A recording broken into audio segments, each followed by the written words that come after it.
Hoy Elizabeth Elliot nos reta a considerar cómo respondemos ante las dificultades. ¿O crees que Dios sabe lo que está haciendo o no lo crees? ¿Crees que Él es digno de confianza o crees que no? Y entonces, ¿dónde estás parada?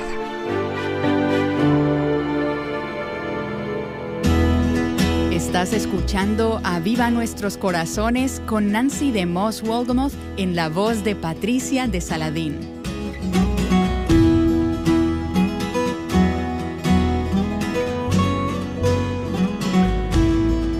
Quiero hacerte algunas preguntas para que reflexiones en ellas. Cuando las pruebas o las dificultades llegan, ¿cómo respondes? ¿Crees que es posible tener paz en medio del sufrimiento? Es de eso de lo que Elizabeth Elliot, quien ya se encuentra con el Señor, nos hablará en el programa de hoy. Probablemente existe toda una generación que tal vez ni siquiera sabe quién es Elizabeth, y pensamos que eso debe cambiar. Ella fue una mujer que tenía un mensaje y una vida que necesita ser recordada y merece toda nuestra atención. Sus enseñanzas elevaron nuestras miradas y nuestros corazones hacia el Señor y nos exhortó a profundizar en las cosas de Dios. Ya hemos mencionado que su primer esposo, Jim Elliot, fue un misionero que fue asesinado en las selvas del Ecuador por las personas a quienes trataba de alcanzar con el Evangelio para Cristo. Su segundo esposo, Addison Leach, murió de cáncer al poco tiempo de estar casados. En el mensaje de hoy vamos a escuchar que ella menciona a su tercer esposo, Lars Gren. Hace un par de años tuvimos un incidente. Lars y yo estábamos invitados a un desayuno. Lars estaba colocando una mesa con libros y había una pequeña dama que estaba colocando las tarjetas con los nombres de los comensales sobre las mesas. Lars y ella empezaron a conversar y no había nadie más en ese momento. De repente, ella se voltea hacia él y le dice: a propósito, ¿cuál es su nombre? Y le dijo: bueno, yo soy un Elliot también. Ella lo miró y le dijo: ¿es usted el esposo de la persona que va a dar la conferencia? Él dijo: sí. Ella dijo: bueno, qué raro. Ellos me dijeron que tenía un nombre diferente. Él dijo: lo tengo. En realidad mi nombre es Graham, pero ¿sabes? Yo soy el tercer esposo. Y su rostro se ensombreció y ella dijo: oh, wow, pero nosotros solo tenemos una tarjeta. y me río porque realmente ella estaba hablando muy en serio. Y Lars dijo: no tienes por qué preocuparte. Los otros dos están muertos. Yo no creo que ellos se vayan a aparecer. Y ella dijo: ay, bueno, entonces todo estará bien. Bueno, ¿qué tiene que ver esto con el tema de la aceptación? Es muy sencillo. Yo no podía hablar así de Jim y de Addison si no fuera por el hecho de que por la gracia de Dios yo pude aceptar sus muertes. Algunas personas se han acercado a mí más de una vez y me han dicho: ¿cómo puedes hablar así de tus esposos, de esa manera tan fría e imprudente? Algunas viudas me han dicho: ¿cómo haces para no comparar a tus esposos? Y yo digo: no lo hago.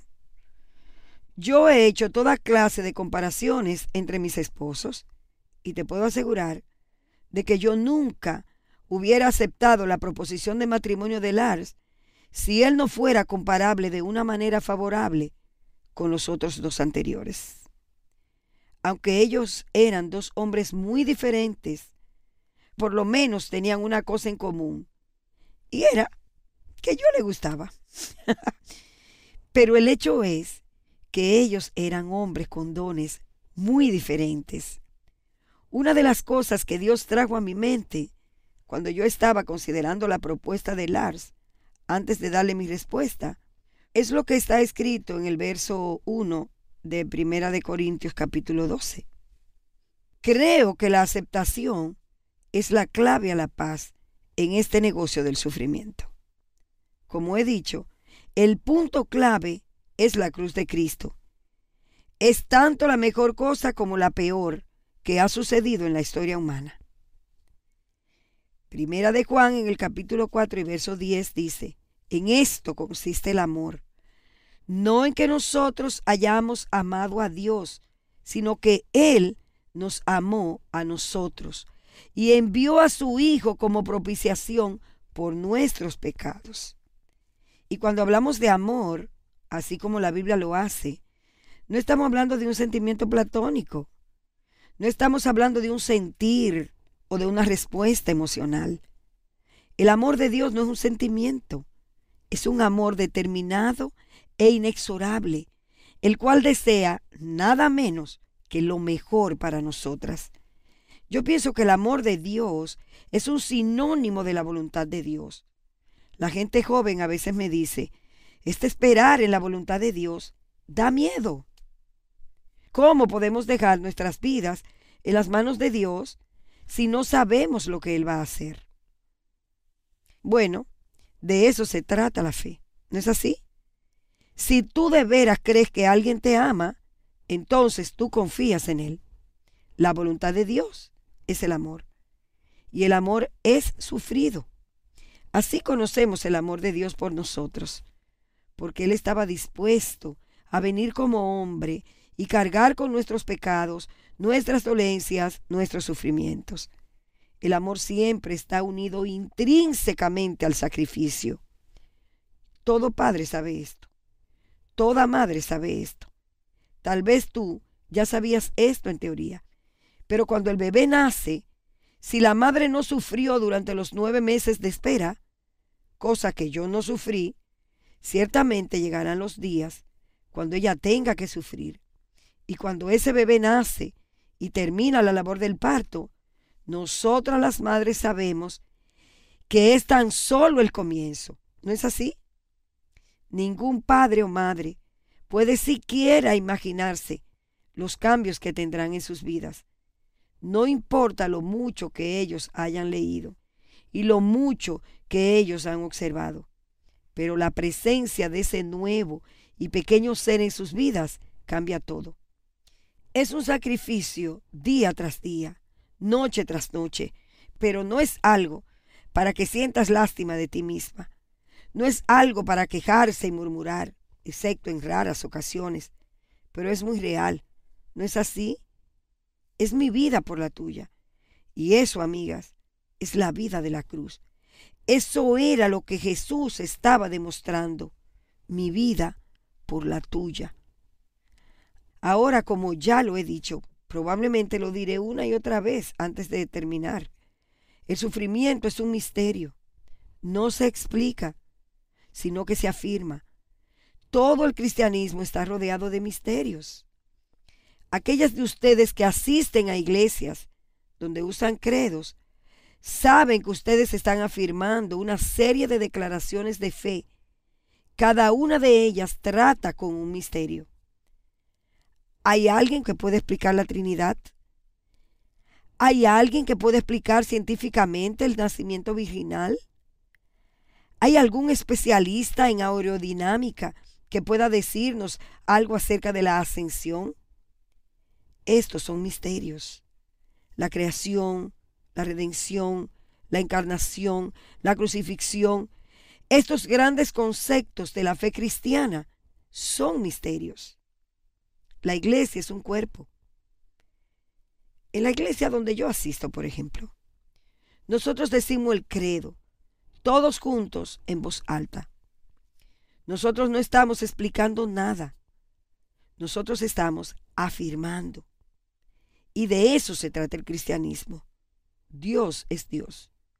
Dios es 3 personas en uno. Él nos ama. Nosotros no estamos perdidos en el caos. Y para mí, esto es lo más fortificante, lo más estabilizante, la cosa que más paz da que yo sepa en este universo. Cada vez que las cosas fallaban en mi vida, yo pensaba en aquellas cosas que no cambian. Nada en el universo podría cambiar estos hechos. Él me ama. Yo no estoy aquí a la merced del azar. Nosotras quiero decírtelo, no estamos perdidas en medio del caos. Estamos sostenidas en los brazos eternos. Y por lo tanto, esto hace una gran diferencia. Nosotras podemos estar en paz y podemos aceptar. Nosotras podemos decir, sí, Señor, acepto esto. La facultad por la cual yo entiendo a Dios y quién es Él es la facultad de la fe. Mi fe hace posible que yo diga, sí, Señor, no me gusta lo que tú estás haciendo. Yo no entiendo. Tú tendrás que encargarte de aquellas personas que pensaban que yo les iba a hablar en este día. Pero, Señor, tú estás en control. Yo conozco al que está en control del universo. Él tiene todo el mundo. ¿Dónde? En sus manos. Y ahí es donde yo estoy. Entonces, para mí, es la clave de la aceptación. El hecho de que no es en vano. La fe, podríamos decir, es el fulcro, la parte esencial de nuestro balance moral y espiritual. Piensa en un balancín. El fulcro es el punto donde el balancín descansa. Mi balance moral y espiritual depende de la estabilidad de la fe. Y mi fe, por supuesto, descansa en la roca, quien es Cristo Jesús. Ahora, la fe, como el amor, no es un sentimiento. Nosotras debemos tener esto bien en claro. La fe no es un sentimiento. La fe es obediencia en acción deliberada. Jesús lo dijo una y otra vez. No tengan temor. No teman. No se turbe vuestro corazón. Cree en Dios. Cree también en mí. Acepta. Toma tu cruz y sígueme. Él dijo, si quieren ser mis discípulos, hay 3 condiciones. Despójate de ti mismo, toma tu cruz y sígueme. Y despojarme de mí misma es decir no a mí misma. Tomar la cruz es decir sí, Señor. Señor, lo que tú me quieras dar, yo lo aceptaré. Sí, sí, sí. Me han contado que en Inglaterra existe una antigua leyenda inscrita en una parroquia, en un lugar de la costa. Es una leyenda sajona que dice, haz lo que te toca ahora. No conozco ninguna otra fórmula más sencilla para aliviar el estrés y la ansiedad que este consejo práctico y sabio. Haz lo que te toca ahora. Eso me ha ayudado en mis agonías, que cualquier otra cosa que pudiera recomendar. Cuando me enteré de que mi esposo Jim había muerto, fui a la base aérea misionera en un lugar llamado Shelmera, en el límite de la selva, para estar con las otras 4 esposas mientras esperábamos alguna información sobre nuestros esposos. Y cuando finalmente nos informaron que todos los 5 hombres habían sido asesinados a punta de lanza, entonces, por supuesto, todas nosotras tuvimos que tomar decisiones. ¿Íbamos a volver a nuestras estaciones en la selva o qué íbamos a hacer? Yo regresé a mi estación en la selva. Nunca consideré ninguna otra alternativa, porque por un lado, yo ya era misionera antes de casarme con Jim Elliot, incluso antes de comprometerme con él. En lo que respecta a mi llamado misionero, no había cambiado. Sin embargo, tuve que volver a una estación donde no había ningún otro misionero y tratar de continuar con el trabajo que juntos habíamos estado haciendo, por lo que tenía muchas cosas para mantenerme ocupada. Tenía que supervisar una escuela con 40 niños. Yo no era la profesora, pero de cierta manera yo estaba al frente de las cosas. Tenía una iglesia nueva con alrededor de 50 creyentes bautizados que no tenían la escritura en sus manos. se suponía que yo la traduciría en su idioma. También estaba alfabetizando a unas 12 niñas. Les enseñaba a leer en su propio idioma, para que pudieran leer la traducción de la Biblia en la que yo estaba trabajando en este tiempo. Tenía una bebé de 10 meses que atender. Tenía muchas cosas que atender relacionadas a la administración de la estación en la selva, como por ejemplo aprender a usar un generador diésel, repartir medicinas y en algunas ocasiones ayudar en algún parto. Realmente no tenía tiempo para sentarme y sentir lástima de mí misma, ni de hundirme en autocompasión. Yo hice lo que me tocaba hacer, y después de eso siempre había algo más que hacer. Después de la muerte de mi segundo esposo, aun cuando vivía en una casa civilizada, tenía platos que lavar, pisos que limpiar, ropa que lavar. Fue mi salvación. Hace un par de años, y ya perdí la cuenta, tuve el privilegio y la alegría de cuidar a 4 de mis nietos mientras que nacía el número 5. No, creo que ya había nacido. Sus padres se fueron por un fin de semana y llevaron a su bebé recién nacida con ellos. Yo me quedé cuidando a los otros 4.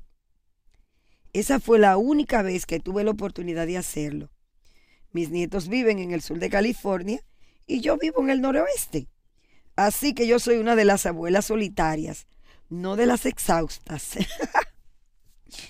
Después del primer día, mi hija tuvo la consideración de llamar esa noche. Ella dijo, bueno, mamá, ¿cómo estás? Y yo respondí, bueno. Ellos son unos niños maravillosos, muy obedientes y todo. Pero yo no sé si pueda continuar los próximos 4 días. Yo estaba cansada, por decir algo. Tuve que hacer aquella pregunta que a mi hija no le gusta que le hagan. ¿Tú cómo lo logras? Cada minuto del día yo pensaba, yo me canso todo el día con tantas cosas que hay que hacer a cada instante. Mi hija tiene un recién nacido al cual atiende más de 6 horas al día. Y yo seguía pensando, ¿cómo lo logra? Así que tuve que hacer esa pregunta. Sabía que ella no quería que la hiciera, pero le dije, Val, ¿cómo lo logras? Ella se rió por el teléfono y dijo, mamá, yo solo hago lo que tú me enseñaste hace años. Hago lo que me toca en cada momento. No pienses en todas las cosas que tienes que hacer. Solo haz lo que te toca. Así que seguí tu consejo. Y triunfantemente sobrevivimos los siguientes 4 días. No solo de algún modo. Pero lo que me permite lograrlo es la aceptación. Porque realmente creí que esto no era un accidente. Dios tenía algo reservado. Algo en mente. 6 semanas después de la muerte de Jim, recibí una carta de mi suegra. Yo había escrito cartas a mis padres y a mis cuñados para que no se preocuparan, asegurándoles que Dios estaba conmigo. Todo iba bien. No tenían que preocuparse por mí. Como podrán imaginar ambos, mis padres y mi familia política estaban angustiados. Estoy segura que nosotros como padres sufrimos 100 veces más de lo que sufren nuestros hijos. Aunque pensemos que la situación es peor de lo que realmente es, lo que nunca podemos visualizar es la forma en que la gracia de Dios obra en la persona que la necesita. Mi suegra me escribió una carta diciendo que ella estaba muy preocupada de que yo estuviera reprimiendo mis sentimientos, que no era normal la forma como yo estaba reaccionando y seguía adelante, que solo trataba de estar ocupada y que tal vez me estaba encerrando en mi trabajo. Ella dijo, con el tiempo te vas a quebrar. Pues bien, de repente mi paz desapareció y comencé a decir, ¿será que ella tiene razón?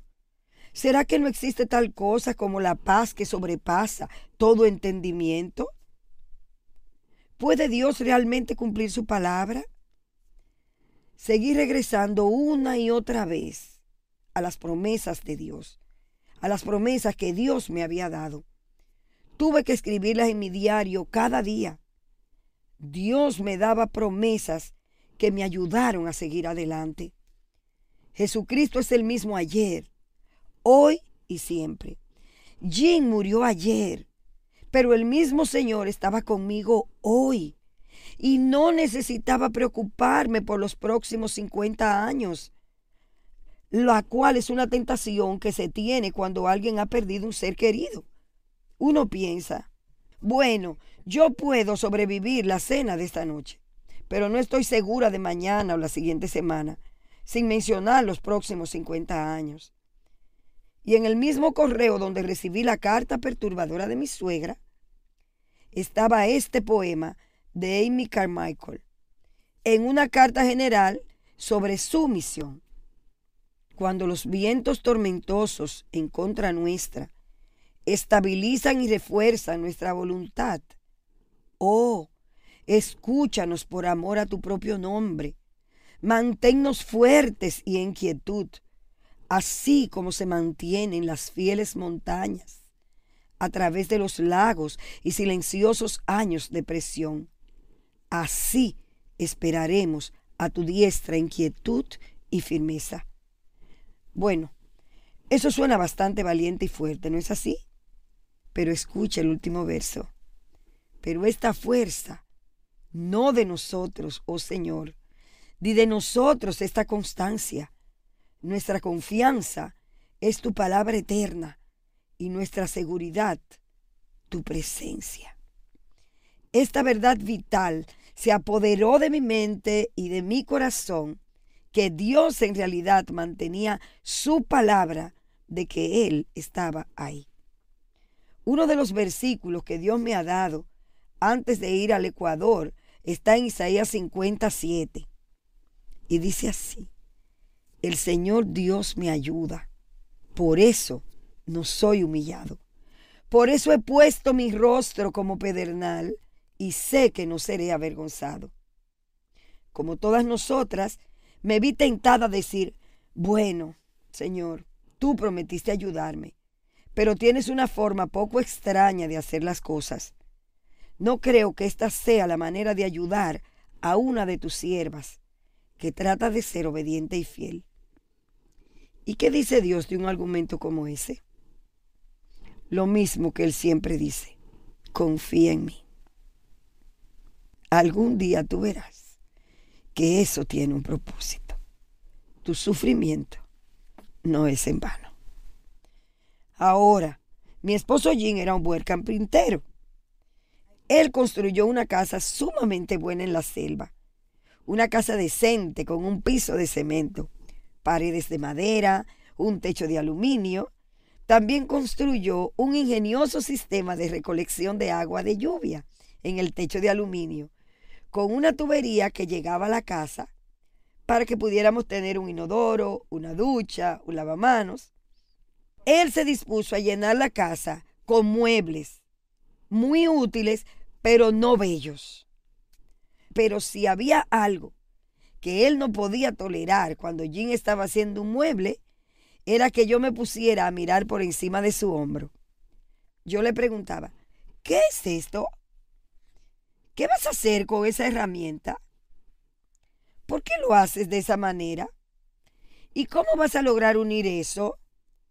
Y él me decía, ¿podrías dejarme trabajar? Cuando lo termine, lo verás. Esto nos brinda una analogía muy sencilla. Dios está diciendo, confía en mí, acepta esto ahora.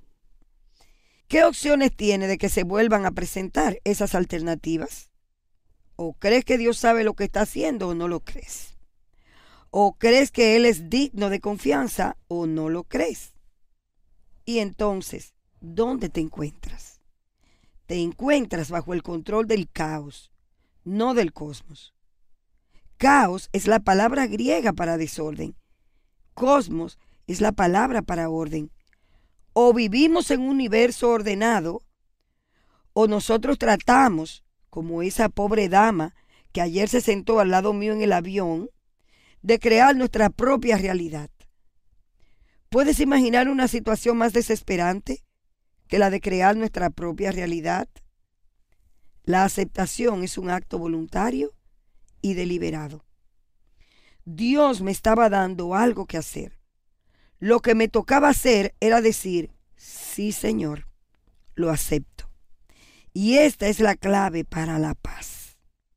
Ahora, ¿tiene sentido para el ser humano decir, acepto este sufrimiento? ¿No es esto contrario a la naturaleza humana?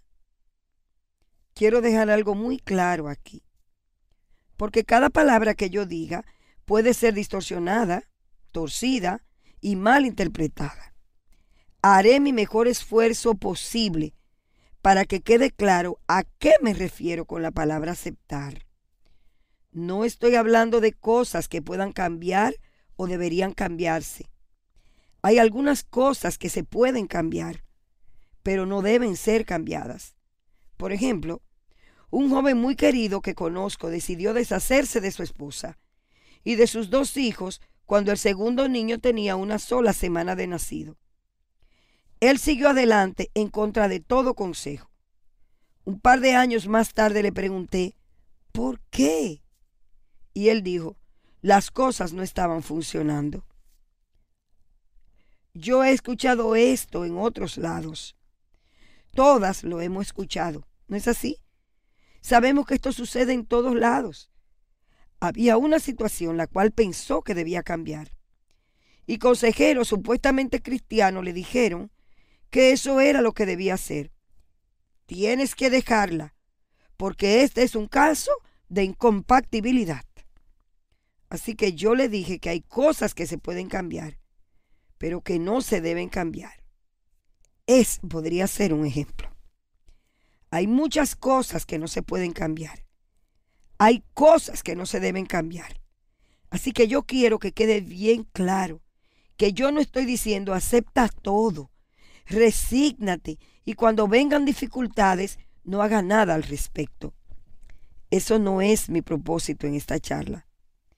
Recuerda que el apóstol Pablo rogó al Señor para que le fuese quitado ese aguijón en la carne. ¿Y cuál fue la respuesta? Él le rogó 3 veces y la respuesta fue, te basta mi gracia, pues mi poder se perfecciona en la debilidad. Y yo pienso, es muy interesante y significativo que Pablo haya dicho, para impedir que me enalteciera, me fue dada una espina en la carne. Y luego él dice, un mensajero de Satanás. Ahora, esto parece una contradicción, porque obviamente era el Señor el que no quería que él se enalteciera. Satanás estaría encantado si nos volviéramos absurdamente engreídas. Pero Pablo dijo, y esto está escrito en 2 Corintios en el capítulo 12, y dada la extraordinaria grandeza de las revelaciones, por esta razón, para impedir que me enalteciera, me fue dada una espina en la carne, un mensajero de Satanás que me abofetee para que no me enaltezca. Entonces, si tú estás preocupada pensando, ¿es esto de parte del Señor o de Satanás? ¿Es esta la voz de Dios o la voz de Satanás? Deja de preocuparte por eso. Tú no necesitas entender eso, porque este es un caso donde la espina fue dada, de cierta manera, por el Señor, usando a Satanás como mensajero. Que yo recuerde, en la Escritura hay por lo menos un ejemplo más que habla de la misma aparente contradicción. Cuando José le dijo a sus hermanos que fueron ellos los que lo enviaron a Egipto, pero también les dice, Dios me envió a Egipto. Nosotras sabemos que los hermanos de José estaban pecando contra él, pero fue Dios quien lo envió allí. Entonces, cuando la respuesta acerca del aguijón en la carne es no, así como cuando Jesús ora en Getsemaní, Padre mío, si es posible, pasa de mí esta copa, sabemos que no hay nada malo en pedirle a Dios que resuelva nuestros problemas, que sane nuestras enfermedades, perdone nuestros pecados o resuelva nuestras dificultades maritales. Es correcto y apropiado traer estas peticiones delante de Dios. Nosotras no estamos orando en contra de su voluntad. Pero cuando la respuesta es no, entonces sabemos que el Señor tiene algo mejor. Hay asuntos mayores que están en cuestión. Existe otro nivel, otro reino, un reino invisible que tú y yo no podemos ver ahora, pero hacia el cual nos dirigimos y al que pertenecemos. Un versículo que para mí resume las cosas que he estado tratando de decir bajo este tema de la aceptación es otra aparente contradicción que yo encuentro en el Salmo 116. El salmista dice: ¿qué daré al Señor por todos sus beneficios para conmigo? Un día, mientras leía esto, estaba tan llena de gratitud por todas las bendiciones en mi vida. Estaba sentada en una silla mirando el océano. Observaba esta magnífica vista desde una cómoda habitación y solo podía decir: Señor, no sé cómo agradecerte. ¿Cómo puedo darte las gracias?